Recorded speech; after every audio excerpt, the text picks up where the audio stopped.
दोस्तों नमस्कार। यह कहानी बुद्ध और उसके शिष्यों की है।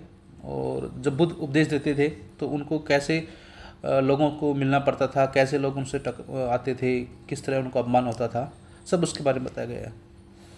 तो हम कहानी स्टार्ट करें। बुरी बातों को बार बार याद करने से हमारी परेशानियां बढ़ती ही है, मन अशांत होता है। इसलिए दुख देने वाली बातों को भूलकर आगे बढ़ना चाहिए। इसी संबंध में गौतम बुद्ध का एक प्रसंग प्रचलित है। गौतम बुद्ध अलग अलग क्षेत्रों में भ्रमण करते और अपने शिष्यों को उपदेश देते थे। एक गांव में वे उपदेश दे रहे थे। बुद्ध ने कहा कि क्रोध की आग ऐसी है जिसमें क्रोध करने वाला भी जलता है और दूसरे भी जलते हैं। बुद्ध के इस प्रवचन सुनने के लिए वहाँ बड़ी संख्या में लोग बैठे थे। उन लोगों में बहुत गुस्से वाला एक व्यक्ति भी बैठा था। उसे ये बातें पसंद नहीं आई। वह अचानक उठा और बोलने लगा कि बुद्ध, तुम पाखंडी हो, बड़ी बड़ी बातें करना ही तुम्हारा काम है, तुम लोगों को भ्रमित कर रहे हो, तुम्हारी ये बातें आज कोई मायने नहीं रखती है। व्यक्ति लगातार बुद्ध को अपमानजनक बातें सुना रहा था। वहाँ बैठे सभी लोग ये देखकर हैरान थे कि बुद्ध ये सब शांति से सुन रहे थे लेकिन कुछ बोल नहीं रहे थे। क्रोधी व्यक्ति बुद्ध को शांत देखकर वहाँ से ज़्यादा क्रोध हो गया। वह बुद्ध के पास गया और उसके मुंह पर थूक कर वहाँ से चला गया। घर पहुंचकर क्रोधी व्यक्ति का मन शांत हुआ तो उसने अपने किए हुए पर बहुत पछतावा हुआ।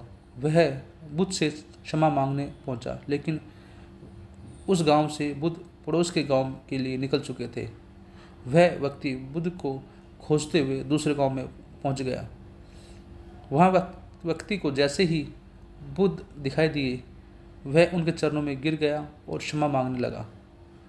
बुद्ध ने उस व्यक्ति से पूछा, भाई तुम कौन हो और क्षमा क्यों मांग रहे हो?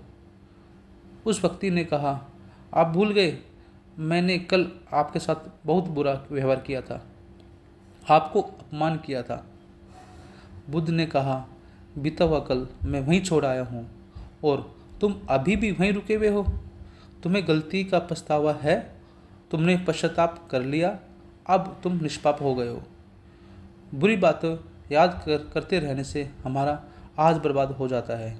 इसलिए आदत की वजह से भविष्य भी बिगड़ सकता है।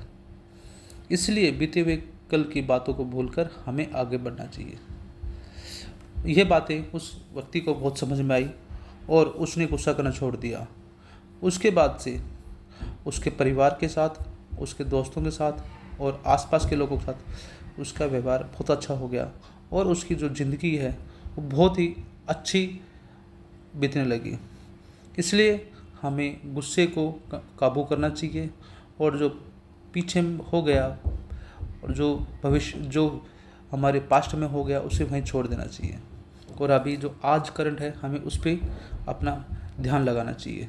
और यही हमारी खुशहाल ज़िंदगी का एक अच्छा